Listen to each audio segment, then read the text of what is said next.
Mengapa saya turun ke jalan? Ikut serta dengan rekan-rekan saya saat itu menggulingkan rezim Soeharto.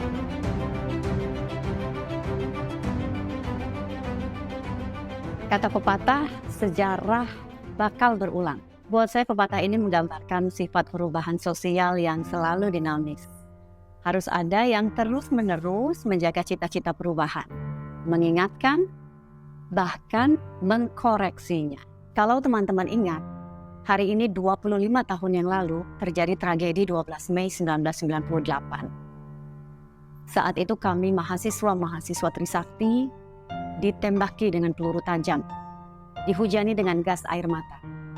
Saat berdemonstrasi menuntut Soeharto untuk lengser, 4 orang teman saya tewas di depan mata saya. Saya ingin mengajak kita semua untuk memanjatkan doa untuk mereka yang gugur dalam perjuangan menggulingkan rezim Orde Baru dan menegakkan demokrasi di negeri ini. Al-Fatihah.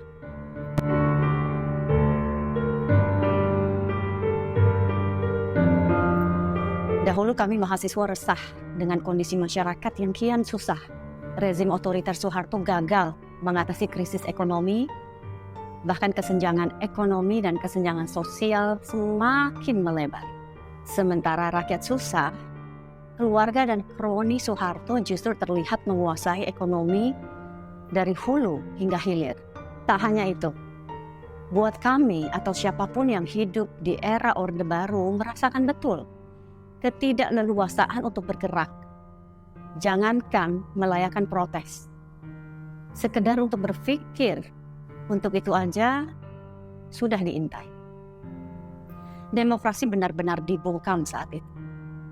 Atas nama ketertiban umum, orang-orang yang berani berbeda dengan rezim dibilang subversif, bahkan tidak segan dilabeli anti Pancasila. Atas dasar keresahan itu, saya dan ribuan mahasiswa seluruh Indonesia pada saat itu bergerak dan melakukan koreksi. Kalau boleh saya bercerita, awalnya saya sendiri ikut demo di luar kampus, di UI waktu itu. Kemudian saya bergabung dengan Senat Mahasiswa Universitas Trisakti dan menjadi anggota Badan Kajian Strategis. Selain itu saya juga ikut mendirikan kelompok studi Trisakti. Situasi pada saat itu boleh dibilang sangat mencekam.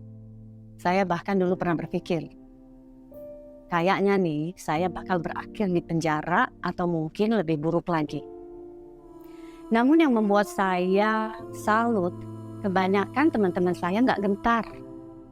Kalau ditanya apakah kami takut, sebagai manusia pasti ada rasa takut. Namun kami pada saat itu saling menguatkan, saling bertukar semangat.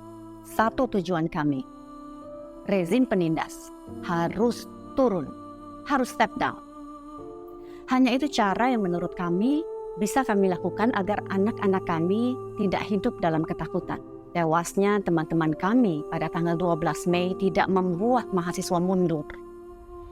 Kami bergerak dan akhirnya kami berhasil menduduki gedung DPR MPR yang membuat Soeharto lengser pada tanggal 21 Mei 1998. Soeharto resmi mengundurkan diri dari kursi presiden setelah 32 tahun berkuasa.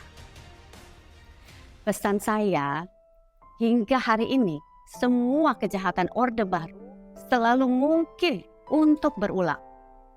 Dan adalah tugas kita semua untuk tetap pasang mata, pasang telinga. Kita tidak boleh lengah.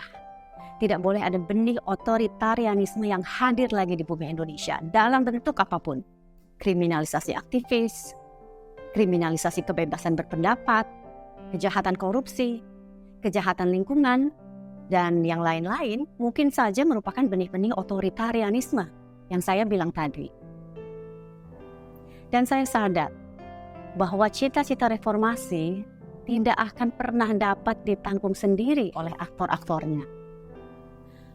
Untuk itu, dalam kesempatan ini saya berharap kepada anak muda, para akademisi, masa depan Indonesia, terutama mahasiswa, untuk turut menggalang gagasan serta kekuatan untuk selalu mengkoreksi semua itu.